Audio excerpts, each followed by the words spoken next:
Swayam Prabha. Digital India. Educated India.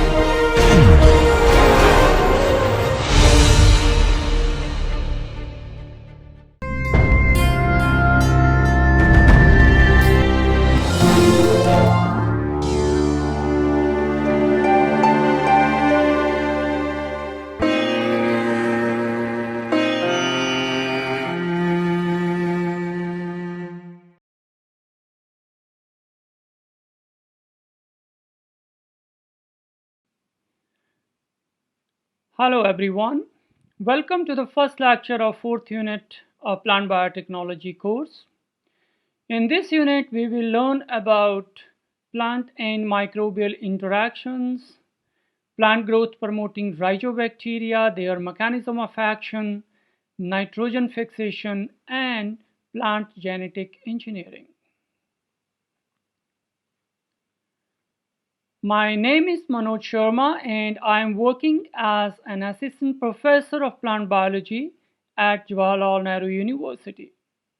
At JNU, I teach plant biotechnology and genetic engineering courses at School of Biotechnology.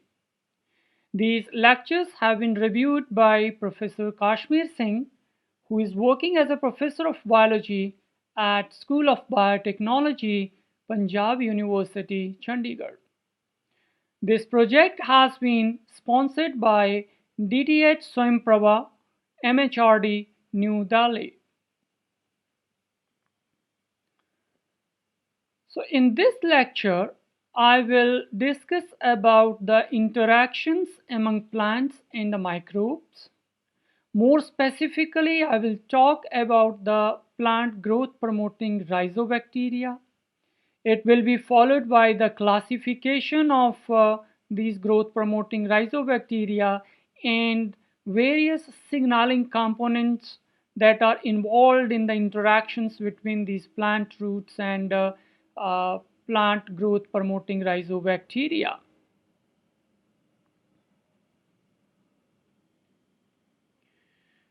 First, let's talk about the association of plants and microbes. Plants have very close relationship with the microorganisms. There are a large number of communities of microbes that live in association with the plants. In fact, microbes partnered with the plants since their evolution. That is, when the evolution of the plants started, microbes were already there and hence plants have evolved with the microbes. That means there is a very long partnership between the plants and the microbes, and this partnership or the relationship have evolved over the time. Microbes are present all around the plant. It means that they are there on all the parts of the plant like the stem, root, leaf. You pick any organ of the field grown plant, you will find microbes associated with it. So typically the question is not where are the microbes present on the plant or whether the microbes are present. Rather, the question should be how much microbes or how many microbes are present and what kind of interactions they have. Some parts of the plants would have more number of microbes as compared to the other parts. Like their number would be much higher in the roots as compared to the aerial parts of the plants. And similarly, the number of microbes associated with the leaves may be higher as compared to the stem. Further, they are not only present on the plant parts or around the plant, but they are present inside the plant also. That is, inside the plant tissues. They may be present in the extracellular spaces in the root tissue, or they can even live within the plant cells. So virtually all organs of the plants interact with the microbes at certain stage of their life, and depending upon the type of association between the microbes and plants, there may be different kind of interactions among them. Some of them may be general interactions, whereas others may be very specific interactions.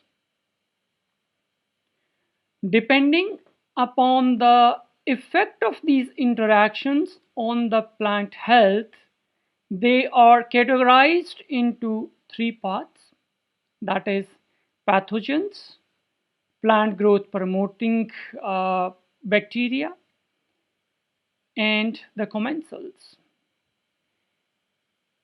Like there are microbes whose interaction is harmful to the plants, that is, they not only get benefited from the association but usually cause diseases in the plants and interfere or compromises the growth and development of the host.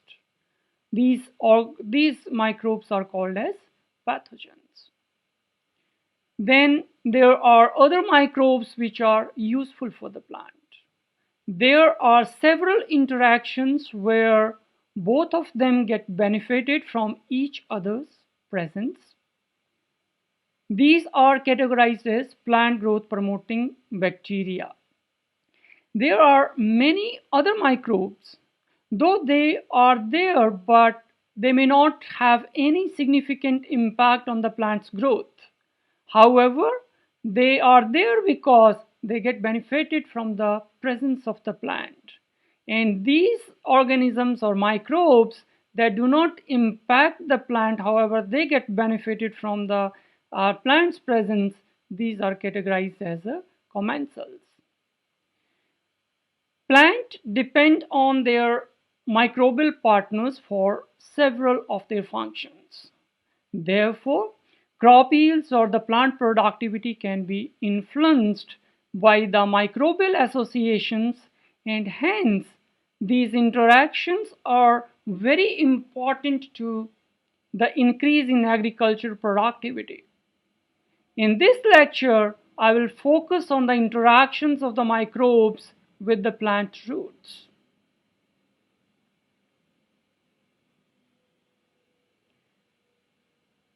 Let's learn a little bit about the soil microbes. Soil is a home of a large number of organisms. There are large number of species of different organisms in nature. Millions of species have been estimated for plants and animals. However, for microorganisms, as they are very small in size, it is very difficult to estimate the number of their species. However, this number is much higher as compared to the species of other organisms that we usually can see. It is suggested that this number may be up to a billion or even more. If we just analyze a gram of soil, there can be up to 10 billion cells per gram of the soil. And certainly these will not be same. However, there will be diverse range of different types of species in that number, though it will not be universally applicable. That is, the number of microbes would vary at different locations depending upon the availability of the nutrient resources in that soil, or even the type of the soil too. Here we are talking about the soil in the rhizosphere, that is in the close vicinity of the roots, which is nutrient rich, or the other soils which are organic matter rich, they have also very high density of the microbes. Prokaryotes encompasses surprisingly very high genetic and functional diversity. There are large number of prokaryotic species that exist in the nature or specifically they live in the soil. In addition to the bacterial cell, up to 1 million cells of fungi may be there in just a gram of a soil. Filamentous fungi or the filamentous network of the fungi extend through the soil, and their associations are very important. There are fungi that live inside the plant tissues and are called as endophytic fungi. There may be up to a billions of virions or the viruses in a gram of a soil. So the first thing that comes to mind about the viruses is that these are the bad guys. They cause diseases. Certainly, many of, for the most of the pathogen that causes diseases in the plants, but there are many viruses that may not have a negative impact on the plant. Viruses are being exploited for the horticultural interests, and many appear to be mutualists. Even it has been found that in certain situations there may be a beneficial effect on the plant's health because of the presence of the virus itself. Then there may be other larger organisms in the soil like algae, protists, nematodes, and so on. There may be up to 10,000 cells of algae or up to 10,000 cells of protists just in again a gram of a soil. Overall, soil is a complex environment or a complex ecosystem, and certainly it's a home of a very large proportion of a world's biodiversity. Each type of organism have an important role in this ecosystem. If we see the numbers, probably number of the virions or the viruses would be highest, but by the biomass it is the bacteria that has an upper hand, and also as far as the information is available, the impact of the or the positive impact of the microbes that has on the plants is the bacteria or the plant growth promoting bacteria. In this complex environment, the growth and development of the organism is impacted by the presence or the absence of other microbes, and specifically bacteria are more important, and we will discuss more about these bacteria in this lecture. Before going ahead, let's learn about a few very important terms that are associated with the plant microbe interactions, and I will be using these terms frequently in this lecture. First is the phytomicrobiome. The community of all the microbes that colonizes the plants or are associated with the plant in some way are collectively called as phytomicrobiome. Next is the holobiont. So if the community of all the microbes associated with the plant, that is the phytomicrobiome, along with the plant, collectively they make the holobiont. Next is the rhizosphere. Now it's the environment, soil environment in very close vicinity of the roots, usually few millimeter region around the roots or even inside the roots. So basically where the microbes they proliferate or they colonize. Like here is a drawing of the root tip, and this region in the close vicinity of the root, this narrow region, it may be few millimeter wide.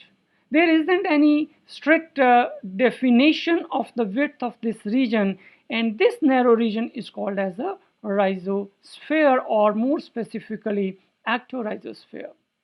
This region is directly affected by the secretions from the plant roots or the root exudates.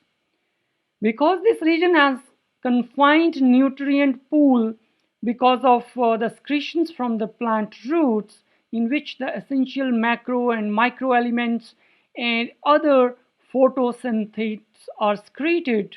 It is the zone of maximum microbial activity. The term rhizosphere was defined by Hillner in 1904. However, since then it has been refined, and now the whole rhizosphere has been categorized into different zones like endorhizosphere and ectorhizosphere. So this region, which is in close vicinity of the root, a few millimeter, this narrow region, a few millimeter wide, this is called as a ectorhizosphere, towards the outside the root, and it's the soil region. However, the microbes may be present in the free spaces between the cells, that is the apoplastic spaces in the cortex or other tissues of the root too. And now this region where the microbes are present in the tissues outside the cells, like in the apoplastic spaces, this is called as a endorhizosphere. And the third part is the rhizoplane. Now it is the region where the root surface is in contact with the soil. So typically it is the inner limit of the rhizosphere. This is the level where the roots exchange elements with the surrounding soil and is considered as a region that drives the nutrient movements in the rhizosphere or in the ectorhizosphere. In this region, though, the microbial cell densities are very high as compared to the ectorhizosphere, but that have reduced level of diversity as compared to the ectorhizosphere or the surrounding soil. And then another term is a rhizomicrobiome. So it is the collection of the microbial communities or the microbes associated with the plant roots in the rhizosphere. So any organism that are present in the ectorhizosphere or rhizoplane or in the endorhizosphere, collectively they all make the rhizomicrobiome, or in other words, a rhizomicrobiome include all the microbes which are living in the endo or ectorhizosphere or at the rhizoplane. Now let's start with the plant microbial relationships. So in the soil there exists different level of intimacy between the plant and the microbes as far as they interact to each other. There may be different level of interactions.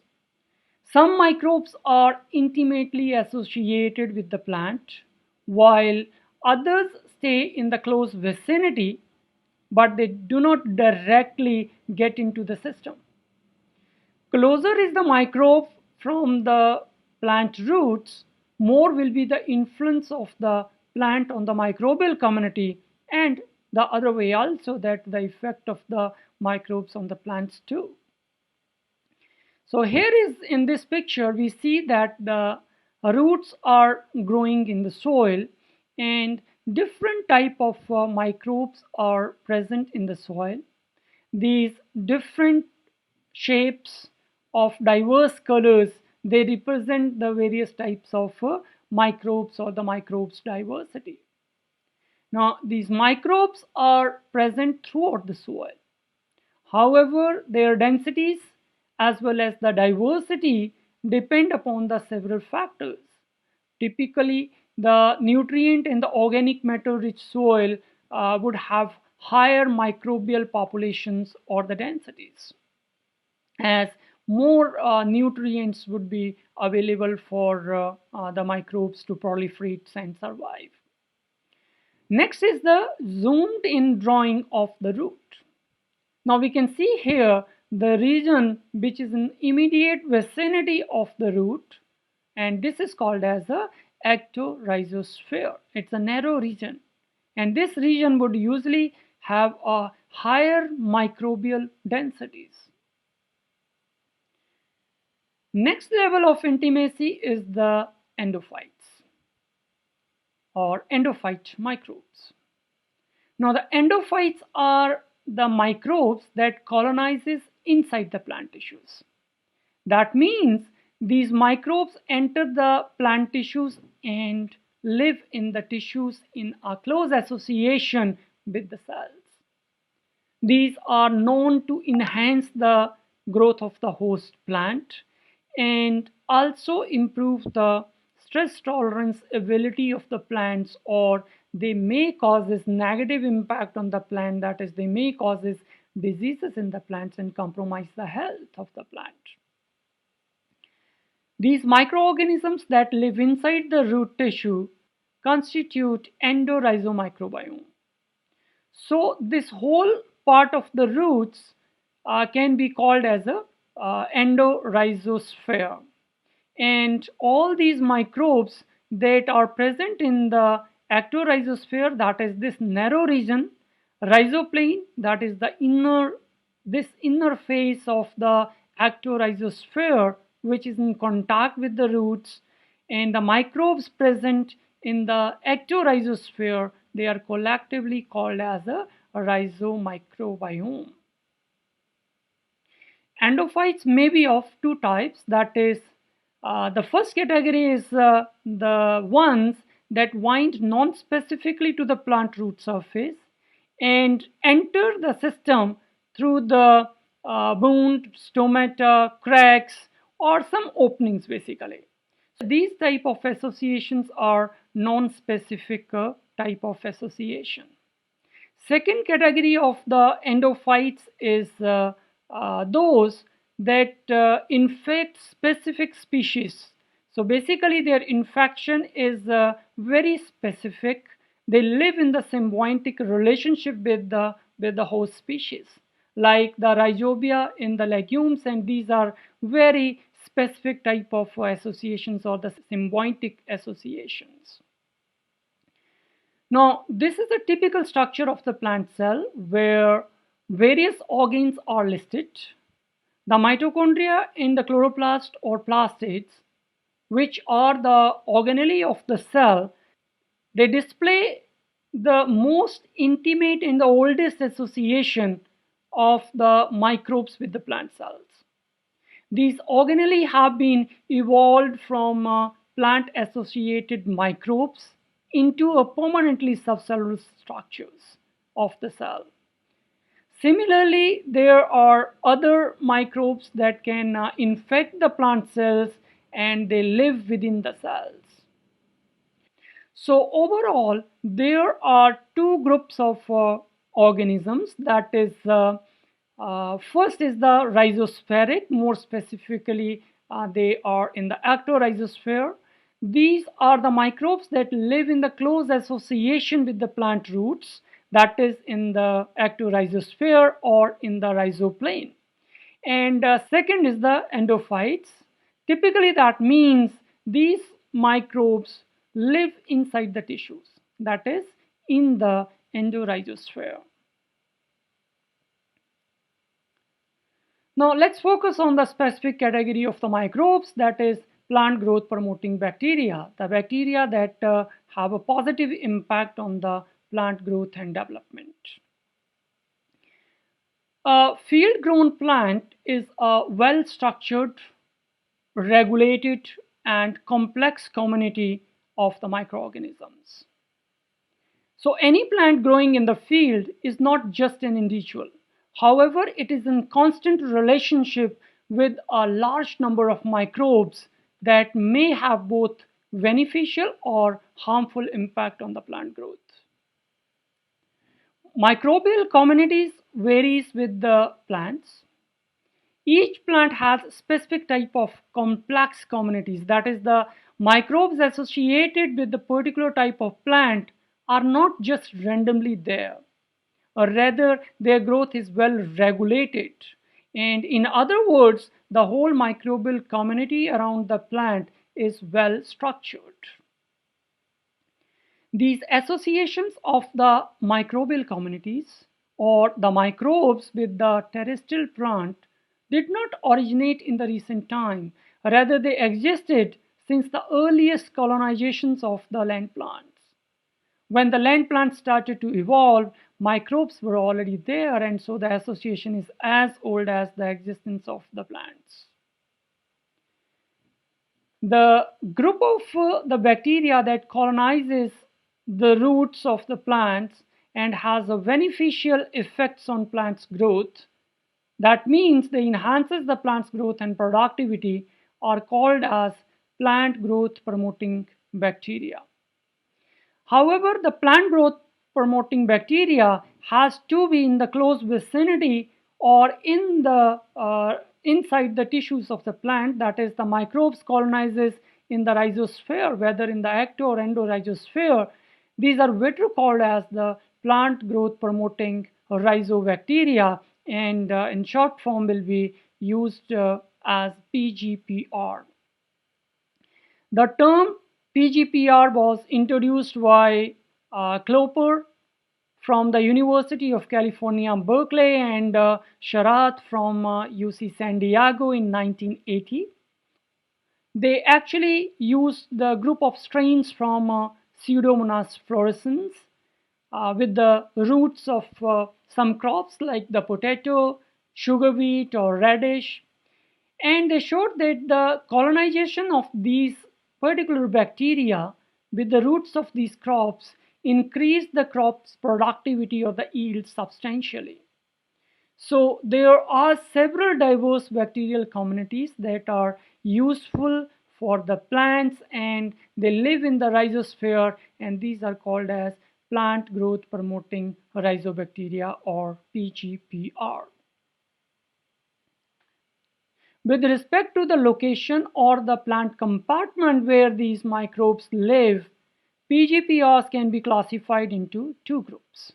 That is, ePGPR means the extracellular plant growth promoting rhizobacteria, and iPGPR, that is the intracellular plant growth promoting rhizobacteria.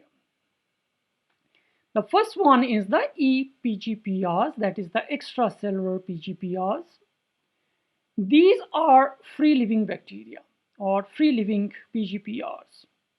So they may be present in the rhizosphere that has three zones: ectorhizosphere, endorhizosphere, or in the rhizoplane.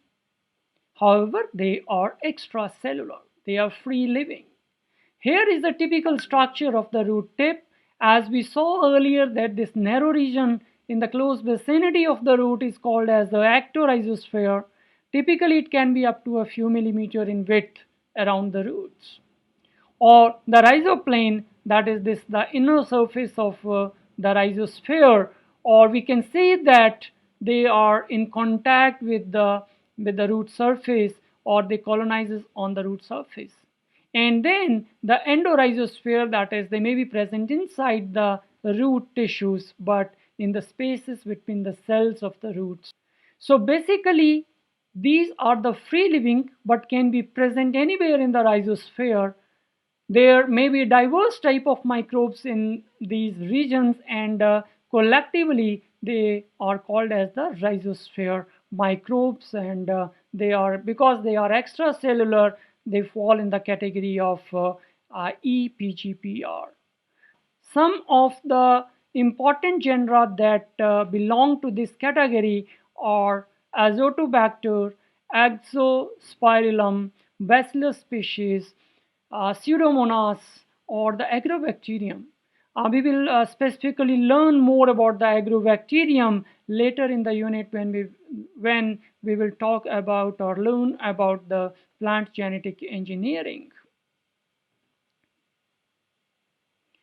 Second category is iPGPR, that is intracellular plant growth promoting rhizobacteria. So PGPR living in the intracellular spaces, that is living within the cells, inside the cells, they are called as iPGPR.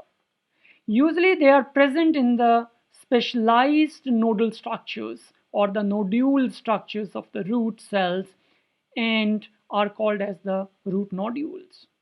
Their association with the plant is a symbiotic one, that is, they help each other, they both get benefited from each other's presence. Some of the common IPGPRs belong to the genus Bradyrhizobium or Mesorhizobium and Rhizobium from the family Rhizobiaceae. Rhizobia that fix the nitrogen in symbiosis or the symbiotic arrangement with the higher plants have been well studied, and there is a considerable understanding about the mechanism of action, how these rhizobia they establish the connection with the plant roots, or how they fix the nitrogen, or what kind of roles they play during the symbiosis. We will discuss about these mechanism and their roles a little bit in more detail in next lecture. Now, plants have very specific association with the type of organisms. That means specific type of microbes are associated with the specific plants, and plants actively play an important role to select or allow the specific microbes to grow around them.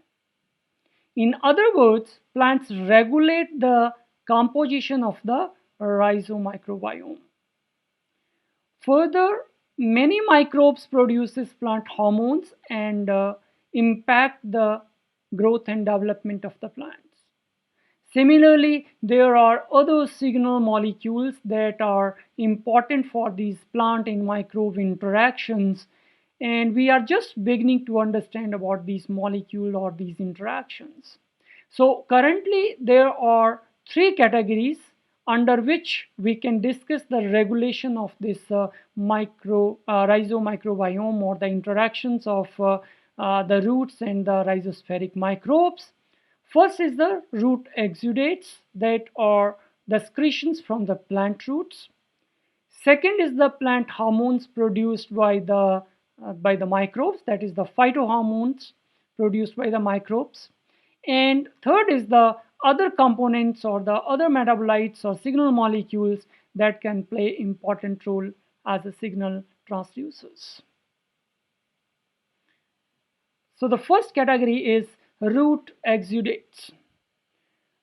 Plant roots secrete several compounds that support the growth and activities of the microbial communities in the rhizosphere. Plant synthesizes several different kind of compounds through the photosynthesis, and several of them are secreted from the roots and are called as the root exudates. These root exudates provides a way to regulate the rhizomicrobiome. In fact, in some cases as high as up to 30 to 35% of the photosynthetes or the metabolites, other type metabolites which are produced from the primary photosynthetes, they can be secreted in the form of the root exudates. And the concentration of the microbes in the rhizosphere can be up to 1,000-fold higher as compared to the rest of the soil or away from the rhizosphere. Usually, root exudates comprises of the organic compounds of low molecular weight like sugars, amino acids, organic acids, or secondary metabolites like flavonoids, terpenes, or other phenolic compounds. And root exudates also contain the organic compounds of high molecular weight like the polypeptide or proteins, polysaccharides, or the mucilaginous materials. In some cases, root exudates may contain the antibiotics also, and they may inhibit or help to prevent the activity of the microbes in the rhizosphere, or may help to control the activity of or prevent the growth of specific organisms or microbes in the rhizosphere. These chemicals or the metabolites that are secreted by the plant roots directly regulate the microbial interactions in the rhizosphere. These metabolites attract specific microbes to the rhizosphere. Different microbes metabolizes different type of compounds. That means one particular metabolite may be important for the survival of a particular species. However, it may not be useful for the other species as that is not able to use it or metabolize it.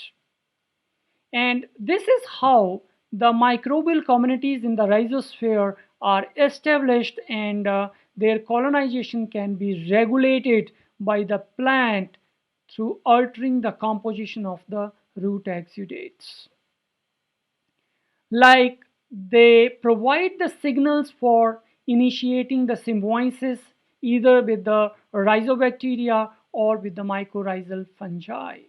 So it is the type of the signal in the form of metabolite or the chemical or the form of signal that will regulate this relationship or that will define what kind of relationship or interaction has to be established between the plant and the microbes. Depending upon the composition of the root exudates, that is what kind of metabolites or energy molecules are secreted, microbes type or the type of the microorganisms that colonizes there or their number, it may vary in the rhizosphere.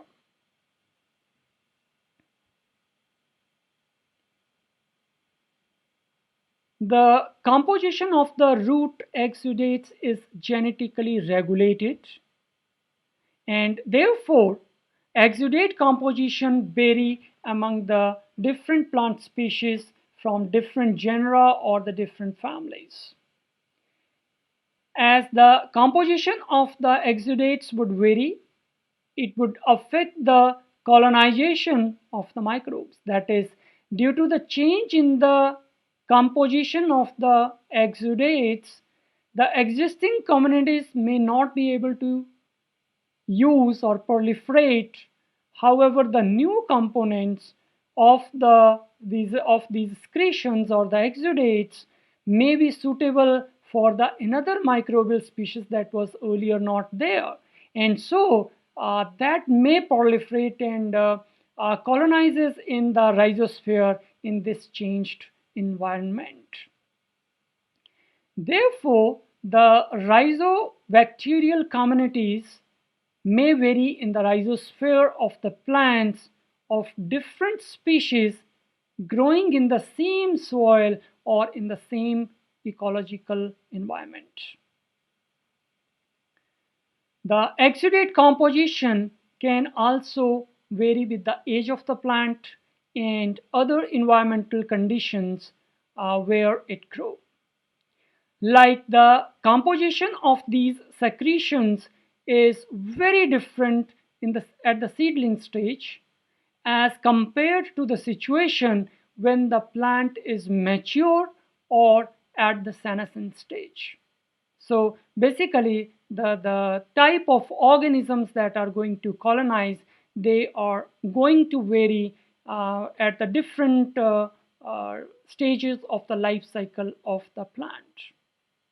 Further, the external environmental factors, they also changes they can alter the type of organism which are colonizing because they can impact on the secretions of the root exudates. For example, the biotic stress like infestation of the disease or the abiotic stress factors like drought, heat, salinity, cold stress, etc. They can directly affect the composition of the exudates, and hence they can affect or alter the communities that colonizes in the rhizosphere. So the variation in the root exudates provides a mechanism or a control by which the plants can manipulate the composition of the microbial communities in their rhizosphere. Root exudates can mediate both positive as well as negative type of interactions. The positive interactions are like the establishment of the symbiotic relationship, establishment of mycorrhizal associations, or the recruitment of the bacteria that help in the plant growth positively, that is recruitment of the PGPRs. Root exudates can simply induce the plant defense responses also, and hence reduces the plant's susceptibility to the infection by pathogens. Or in other cases, these defense responses may simply initiate the production of some other metabolites, like the leaf volatiles. Now, in some species, these leaf volatiles, they act or they recruit or attract the predators of the plant enemies. So basically, they are secreted in response to some defense response, and they recruit the predators of their invaders or their pathogens. However, these may result in the negative interactions also, like these may attract the parasite too.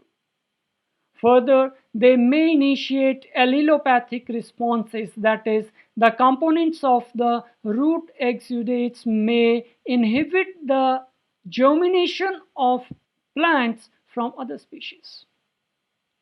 Or they may increase the competition between the PGPR by attracting the commensal microbes. So there are negative interactions. They may attract the bacteria or the microbes that are either pathogen, may cause the disease, or they may cause the allelopathic responses.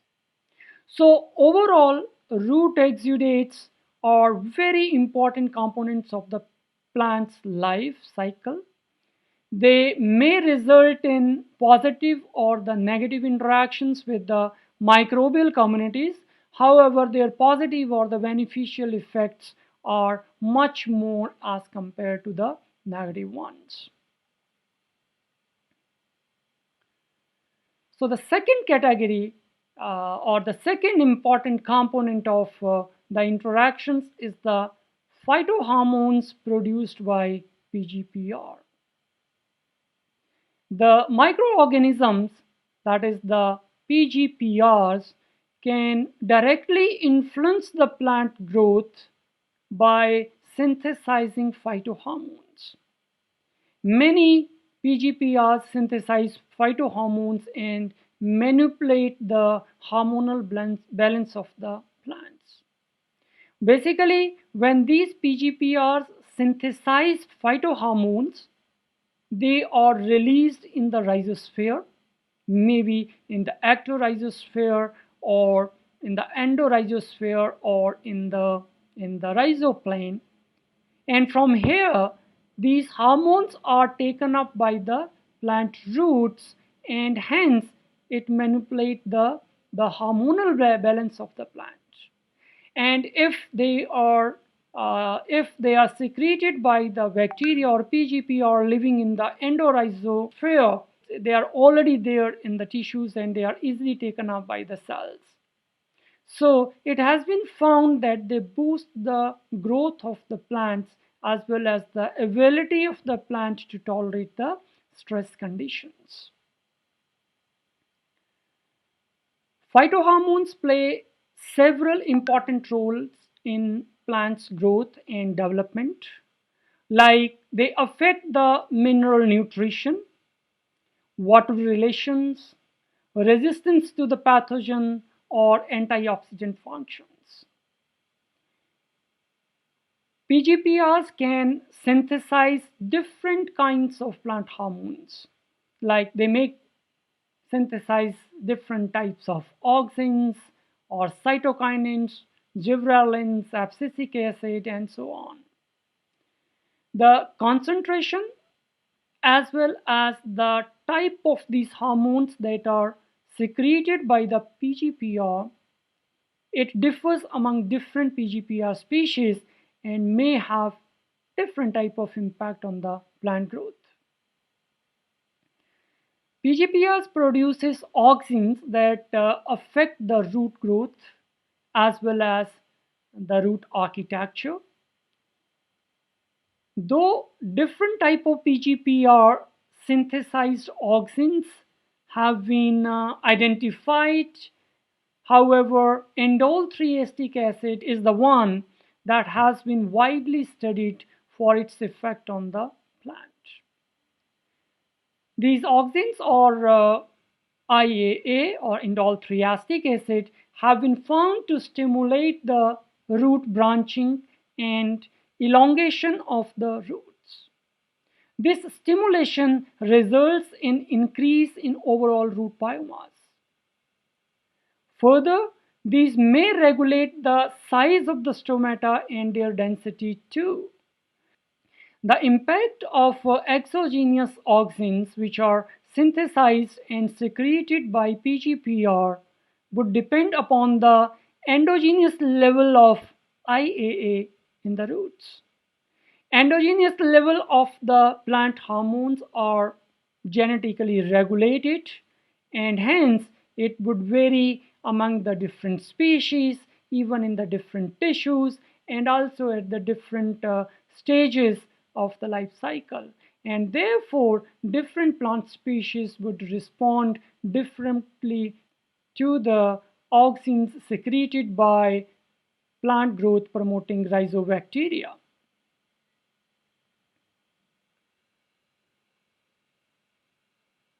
Further, the exogenous concentrations of the auxins produced by PGPR can also have a differential impact on the plant's growth and development. Like up to the moderate concentrations of PGPR auxins in the rhizosphere, it stimulates the branching of the roots, and also it may or may not enhance the root elongation. However, it do not have a negative impact on the root elongation. So it do not inhibit the root elongation. However, at the higher concentrations of the PGPR auxins, these have an inhibitory impact on the root elongation. So these inhibitory impacts are usually associated with the ethylene production.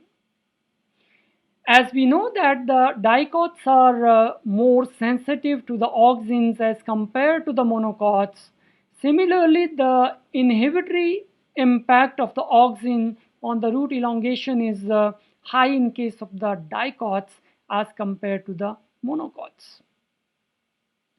Further, ACC deaminase, that is 1-amino cyclopropane 1 carboxylic deaminase, its activity inhibits the ethylene production, as ACC is the direct precursor of the ethylene. Therefore, even if the concentration of the auxins is high, that can cause the inhibition of the root elongation, the PGPR derived ACC deaminase activity decreases the ethylene synthesis and thereby reduces the inhibition of root elongation. In other words, we can also say that the presence of PGPR derived ACC deaminase activity in the rhizosphere may enhance the root elongation even in the presence of higher amount of auxins.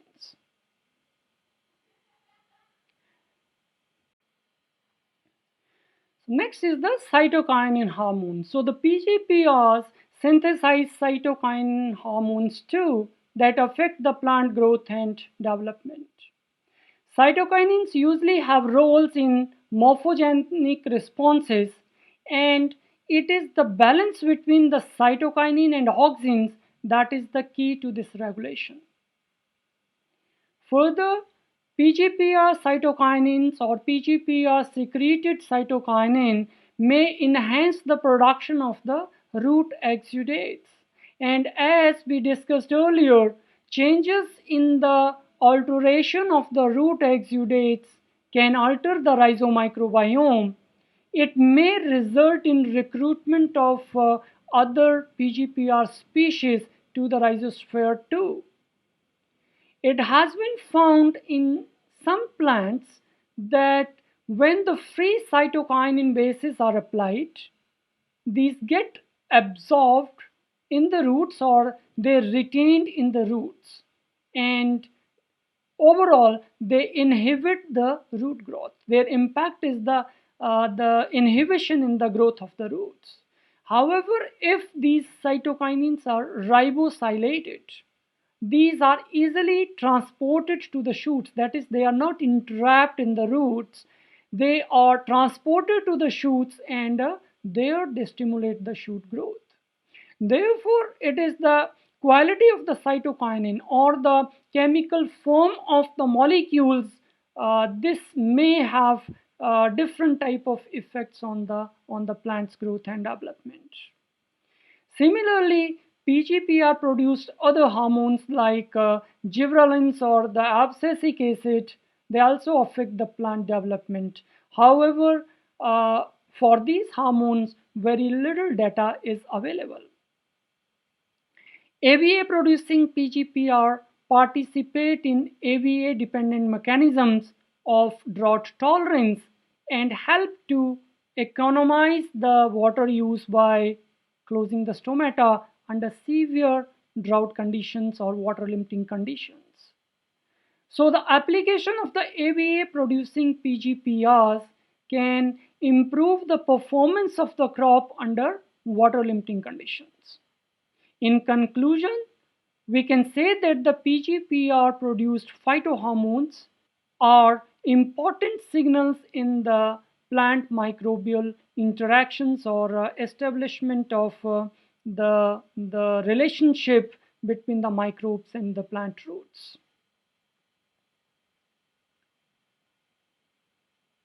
Now, in addition to the phytohormones, there are several other substances or the metabolites that are produced by the PGPRs and can impact the plant health. PGPRs produces several secondary metabolites and volatile organic compounds that improve the stress tolerance in plants and also stimulate their growth. Many PGPRs like Bacillus macterium produces polyamines that play an important physiological and protective role in the plants. Bacillus macterium produces polyamine spermidine, and it has been found to induce the polyamine production in Arabidopsis, which resulted in the accumulation of higher biomass.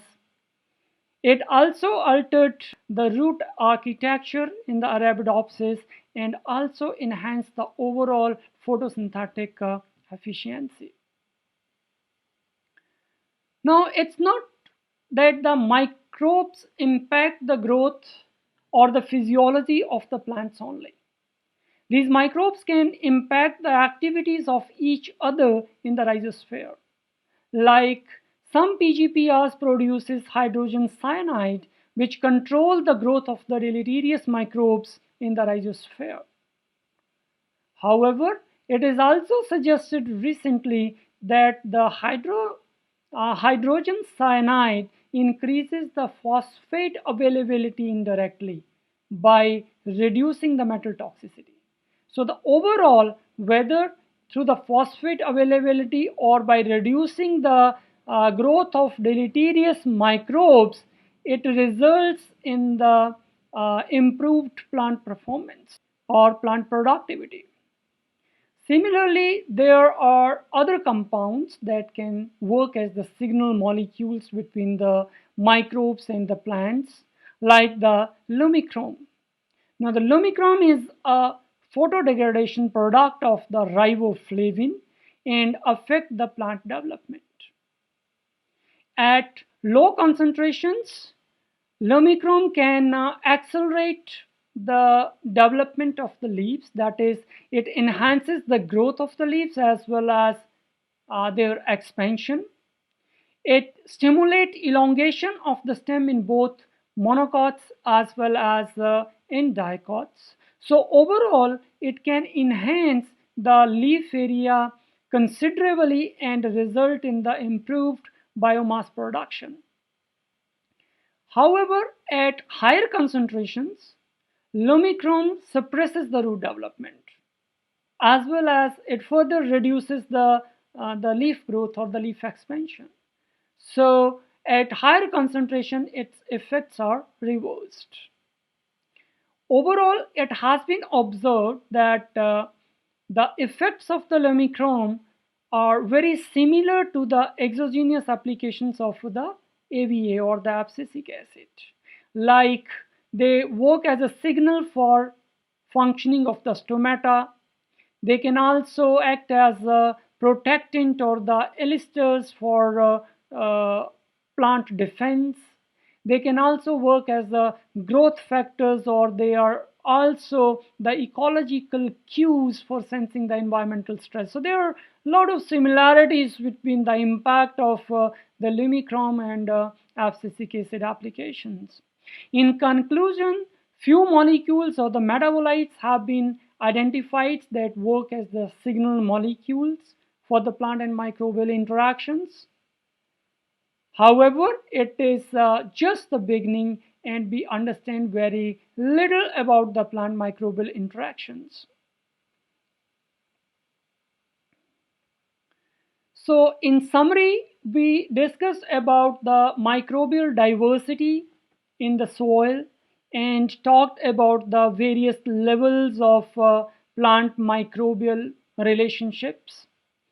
We specifically discussed about the plant growth promoting rhizobacteria, that is PGPRs, or the rhizosphere or different zones of the rhizosphere. We discussed about the classifications of the PGPR based on the location where they are present. And then finally, we talked about the various type of signals or the regulatory molecules that mediate the interactions between the plants and PGPRs. We will continue talking about PGPRs in the next lecture too, where we will discuss about the mechanism of action of PGPRs. We will talk about nitrogen fixation and its mechanism, and then the commercial applications of the PGPRs. Thank you.